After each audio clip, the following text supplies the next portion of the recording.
Hello, Dr. G here from naturalfoodsdiet.org. Have you ever heard of the cellular process of autophagy? This is where our cells recycle debris that tends to build up within the cells. Many times this debris is from dysfunctional organelles like the mitochondria. The mitochondria are organelles that produce energy, and they commonly malfunction and they can become broken parts that build up inside the cell. And these eventually create problems. It's kind of like the inside of the cell saying, hey, we need to take out the trash or die a cluttered death.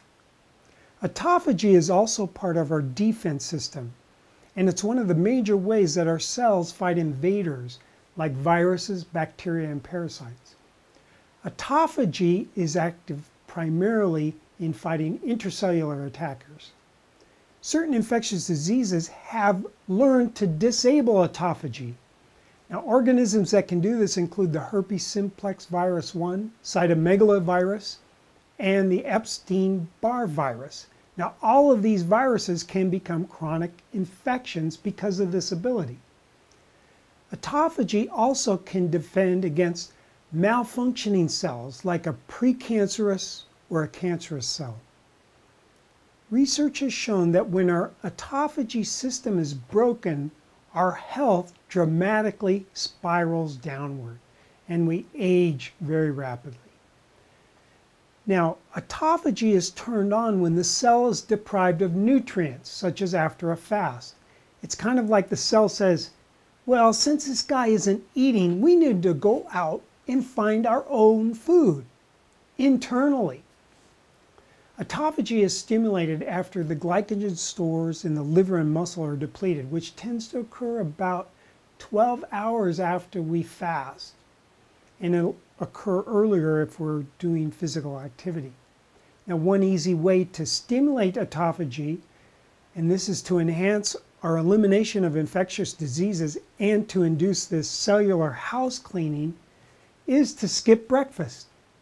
Now, you might think, if a 12 to 16 hour fast is good, then a 3-day fast must be great.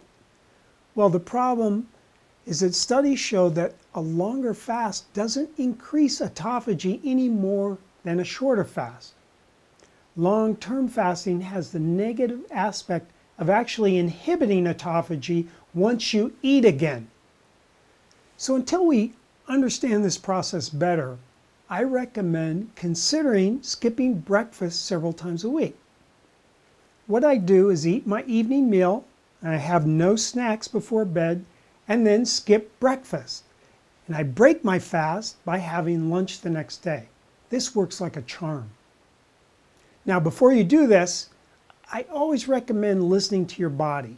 If you have severe food cravings, lightheadedness, or some other symptoms, you should probably eat sooner.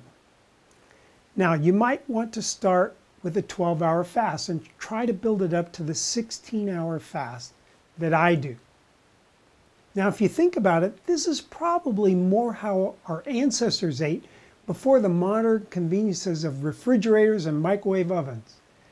Now, just think of it. If you're living in a cave and you got up early in the morning, it's not like it would be that easy to get breakfast ready. You'd have to go out in the woods, catch and kill the deer, skin it, cut it up, dig up some roots for a side dish, start a fire, and cook the food. It would probably be near noon before you got all this done. This is Dr. G. Thanks for watching.